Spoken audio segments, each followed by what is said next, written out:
Capcom. 1990s. Mid-90s to be precise. This is Street Fighter Alpha! And, you know, in the mid-90s, this is one of the arcade games that I used to play the most.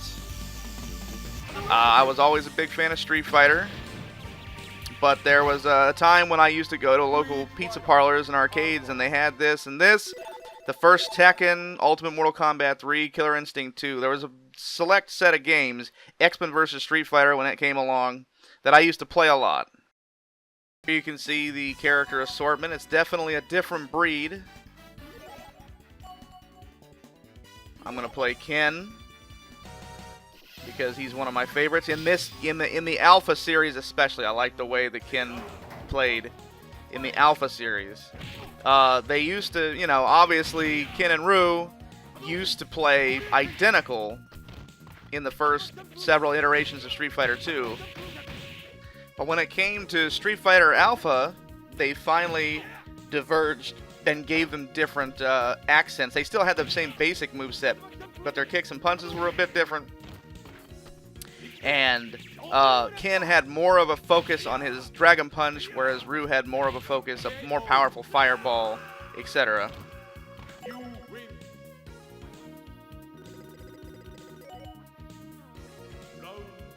And this is Guy. This character right here is Guy from Final Fight, for all of you who will recognize that game.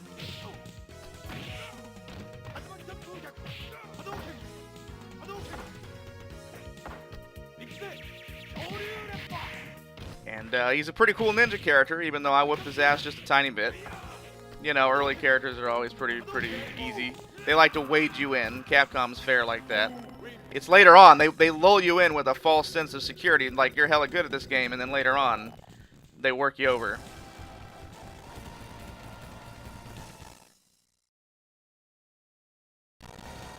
This is Sodom. He's another Final Fight character. He's actually one of the bosses, and he's arguably the hardest fucking boss in Final Fight. He's a real asshole. He's the samurai that you fight in the wrestling ring. But yeah, Street Fighter Alpha, you know, they had several iterations of Street Fighter 2. Street Fighter 1 was kind of a blip on the radar. It was enough of a hit to merit a sequel, but it wasn't a big hit by any means. But in 1991, Street Fighter 2 was a huge fucking hit. And it became more so when it hit Super Nintendo in 92. And then in 93 or 4, it hit Genesis and everything else under the sun. PlayStation, you know, fucking 3DO, whatever. And they had Super Street Fighter 2 and Super Street Fighter 2 Turbo. But then in the mid-90s, they finally... Hold on. Boom! In the mid-90s, they finally came out with Street Fighter Alpha, which wasn't Street Fighter 3, which people were waiting forever for. But it was actually a step back. It was more of a prequel. The storyline in this series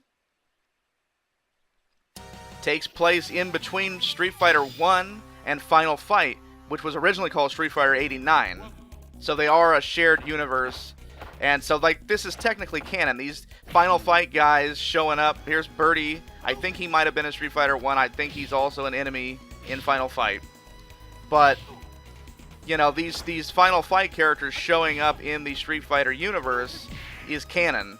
You know, and so technically, even the Saturday Night Slam Masters games that Mike Hagar from Final Fight, that must be part of the same shared universe too, if you want to be a nerd about it. The Street Fighter universe, right?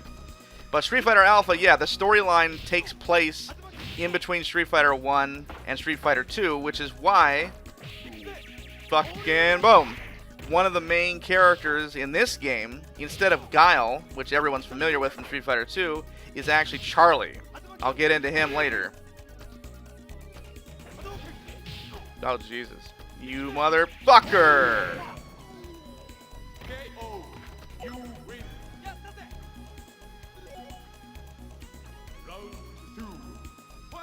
You bastard. Playing Purple Ken because he's it's my favorite color. That was one of the neat things that they included. They had slightly differing, depending on what button you pressed, variations on the color palettes in like Street Fighter 2 Turbo and fucking Super Street Fighter 2, but they really went all out. I think every different attack button in the Alpha series gives you a different color, which is pretty neat. Fucking shit. And boom. Nope, hold on. I said and. Hold it. Boom. Sorry, birdie. Fuck off. I got a double cheese victory, that's right. That's what you get when you corner somebody and just beat the shit out of them. Now here is an interesting and slightly annoying character named Rose. She is apparently M. Bison's, the main boss from Street Fighter 2.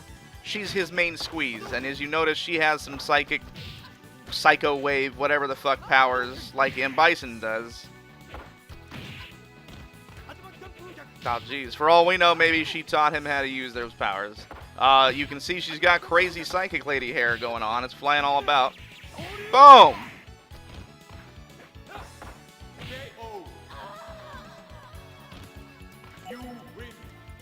I think that cat in the background just moonwalked a little bit, Michael Jackson style. So yeah, Rose, I don't know if she's still supposed to be a thing around by the Street Fighter 2 period, but she's definitely a big part of M. Bison's plans right this second in the Street Fighter Alpha period, that in between Street Fighter 1 and Street Fighter 2. And Rose is a bit of a bitch, as you can see, because she can block fireballs, which is rare, like not just block but repel and take no damage from them. And she's got some energy powers of her own, a projectile of her own. She can be some serious shit. That's all I'm saying. However, if I could just, you know, let me just look at it for a second. Well, there you go. See, that's one of her fucking annoying little special abilities. Yep, she's giving me the not in my house finger. Well, I'll tell you what, lady. Not in my fucking house. How about that? Now, I have never been one of the, like, combo masters when it comes to Street Fighter. Killer Instinct, sure, I could do a few combos, especially Killer Instinct 2. But Street Fighter, you know, in the Alpha series, they introduced a more complex combo system than, like, Super Street Fighter 2 Turbo had. But, hold on, fucking... Sure, boom! Sorry, Rose. Get a day job. Ah, see? Now she sees the difference between us.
Speaking of Street Fighter 1 characters, here comes another guy.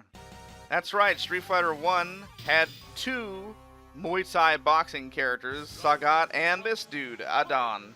And he can also be a little bit of an asshole.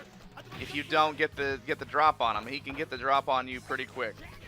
But as I was saying, speaking of combos, you know, I got decent at doing little combos. I'm pretty good at chaining some hits together in Street Fighter Alpha, but I'm certainly not a combo master. But you know what? I get by. And that's a neat little inclusion. That's part of why I like Ken in the Alpha series, because he's got a pretty sweet flaming uppercut. Granted, the evil karateka master Akuma also has a flaming uppercut with dark purple evil energy, which makes you wonder, you know, hey, what's Ken dabbling into, right? But hey, you know, fuck off, Adon. Perfect. Oh wait. Oh no, it's not perfect. I'll just cut that out. Don't make myself look like an idiot. Don't tell me you're actually unconscious. Yep, that's Ken for you. Ken's got a little bit of Johnny Cage in him, honestly, except that he's not like a movie star. But he's got that same kind of cocky attitude. I wouldn't say he's arrogant, but he's definitely the brash American, you know. I'm fairly certain that Ken Masters, his backstory is a bit of, he and Ryu are friends. They're also fierce rivals as far as, like, always trying to one-up each other. I think Ryu definitely cares a lot more about fighting. He only lives for the fight. Whereas, you know, Ken's got a life back in America. He's got a girl, etc., etc. Fuck off, Charlie. I'm going to talk about you in a second. Don't be an asshole. You know, but Ken went and trained in Japan with Ryu's master. But then, you know, he eventually went back to America. He had a life. Charlie. Speaking of Charlie, this is Charlie. In part of Guile's background in Street Fighter 2, before I beat his ass too quickly, which is going to happen, he had a partner in the military named Charlie, his best friend, and M. Bison killed him. Well, spoilers, Charlie's still alive right now, right? Which means that obviously the poor motherfucker dies at some point before Street Fighter 2. But right now, him and his crazy hair are still kicking around trying to kick M. Bison's ass. And I just kicked his ass. Sorry, Charlie. You'll live to fight another day. At least for, you know, a while. But next time, I won't be so easy on you. Here's a familiar face, wearing a different outfit from her classic Street Fighter 2 outfit. Here's Chun-Li. Probably still at this point, kind of working with Interpol as a secret agent type. And still trying to fucking investigate M. Bison and his Shadow Law people. You know, she's still the strongest woman in the world. And she probably hasn't established herself yet because she really made a name for herself in Street Fighter 2 in that tournament. For all you deep lore nerds out there. But she's probably still trying to get revenge, you know, for her father's death, her parents' deaths. At the hands of M. Bison, that's her motivation. In Street Fighter 2, at least. Probably still now. That's a new move they threw in for her, a vertical flippity kick.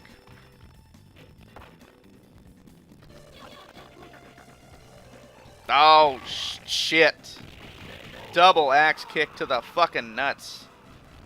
That's unfortunate. Chun-Li is always so excited when she wins. She means it. She's genuinely, like, super stoked. Oh, I'm sorry, Chun. I'm sorry, Miss Lee. But I got a game to win.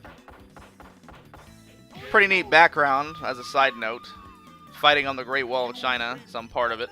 Although I'm not sure it's actually that wide. I wouldn't know, I've never been there in person, but you know, hey.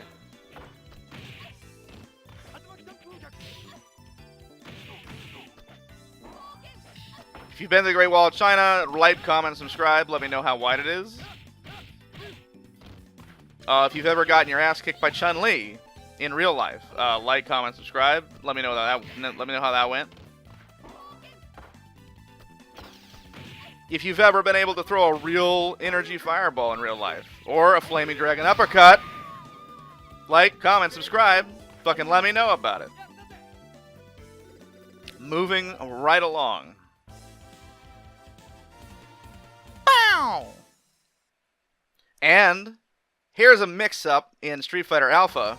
Depending on the character you play, your quote-unquote last boss is totally different. So as you can see, you're a hard man to find, Ryu. Everyone's talking about you now, because he made a name for himself fighting Sagat. Long time no see. Still training? Still got enough to beat you. We'll see about that. I decided that Ryu is a 50-year-old smoker. But, yeah, because you play Ken, his boss in Street Fighter Alpha 1, at least, is his rival Ryu, who he's been trying to track down.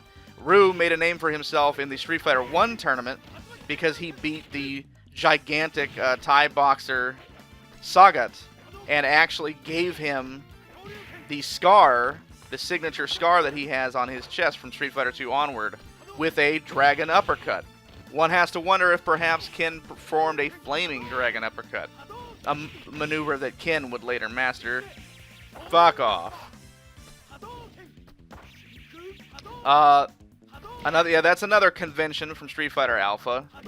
It wasn't first introduced, fuck you, Ryu, in Street Fighter Alpha, but in Street Fighter 2 Turbo, I think they had some sort of primitive super move type thing going on. But by Alpha, it became an institution. It was a part of the fucking series. Every character has one or two super moves, and that's part of the accentuation between Ken and Ryu in the Alpha series, is that, you know, Ken does like a triple flaming uppercut thing, and Ryu does a mega fireball. Fuck, that is the most deadly throw I've ever seen in my life. Come on now. Feel the noise, Ryu, right? That's right. Thumbs up. It's the fucking rubber match. Honestly, my very first favorite character, as I've mentioned before, in Street Fighter was Blanka, because I like monsters. Ryu later became my favorite, and honestly, I played him a lot in Street Fighter Alpha also. But I decided to play Ken because I really started digging his... In Street Fighter, in the Alpha series and X-Men vs. Street Fighter, like Marvel vs. Capcom, that type of shit, I really dug Ken's moveset and his flaming uppercut and shit. Ha! Coming down to that fucking wire. Hold the fucking phone! Cheap knockout, but I'll take it.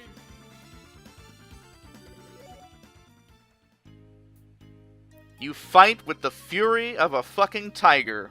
As do you, my friend. I must return to Japan. What are your plans, Ken? I gotta return home to America. Someone has issued a fucking challenge to me. See you then. Take care. Back in America, Ken finds his fucking challenger waiting. His girl, Elisa, who becomes his fiancée in Street Fighter 2. Ah, it's true. Why does Ken fight? There's a man he must defeat, even though, spoilers, he just did. So I guess in canon, Ryu fucking beat him. I guess by Street Fighter 2, like Ken had never managed to best Ryu in a fight. Who knows?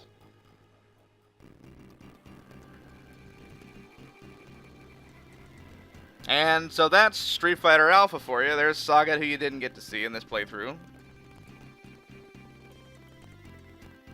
And,